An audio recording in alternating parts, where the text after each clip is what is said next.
मुंबईवरील 26/11च्या हल्ल्यामध्ये शहीद झालेले पोलीस निरीक्षक प्रकाश मोरे यांची कन्या अनुष्का मोरे हिला सरकारी सेवेमध्ये सामावून घेण्यात आलाय। यशवंतराव चव्हाण सेंटरमध्ये पार पडलेल्या कार्यक्रमात मुख्यमंत्री देवेंद्र फडणवीस यांच्या हस्ते अनुष्का मोरेला नियुक्ती पत्र देण्यात आलं। या दरम्यान मुख्यमंत्री फडणवीसांनी आपल्या भाषणामध्ये अनुष्काच्या वडिलांच्या बलिदानाचा उल्लेखही केला। 26/11च्या हल्ल्यामध्ये अनुष्काचे वडील प्रकाश पांडुरंग मोरे यांना वीरमरण आलेलं होतं।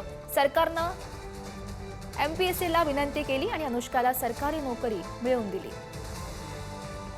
22/11/2008 ला जो काही मुंबईवर भ्याड हल्ला झाला होता, या हल्ल्यामध्ये शहीद झालेले आमचे उपनिरीक्षक प्रकाश पांडुरंग मोरे यांची ती कन्या आहे आणि इतक्या वर्षानंतर आज तिला आपण न्याय देऊ शकतो। आणि मी एमपीएससीचे आभार मानतो की एमपीएससीने ते कन्सिडर केलं आणि त्यातनं त्यांनी शिथिलता दिली आणि आज आमच्या या छोट्या भगिनीला या ठिकाणी आम्ही ही नियुक्ती देऊ शकलो।